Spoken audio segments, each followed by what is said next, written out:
I am the Tofu Golem. Please enjoy the video. Confirm the smart key is inside the cabin within 1.5 meters before attempting to start. Toyota Yaris Hybrid uses a proximity key, so keep it on your person.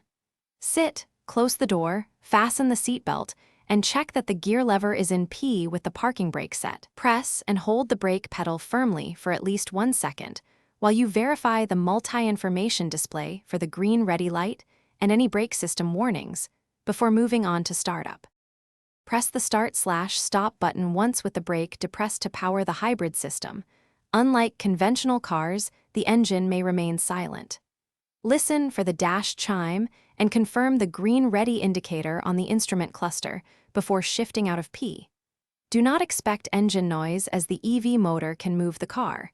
If the 12V battery is low, hold the start/stop button for 3 seconds to engage auxiliary systems, or follow the manual shift interlock procedure to start. With ready on and the brake held, press the shift release and move the lever to D for forward or R for reverse, then release the parking brake smoothly before accelerating. If you are stopped on a slope, engage brake hold or rely on hill assist to prevent rollback when you lift your foot. These systems keep the car stationary without riding the brake. Start driving gently and anticipate that the gasoline engine will start automatically when extra power or battery charging is. Thanks for watching. Consider subscribing if we helped you today.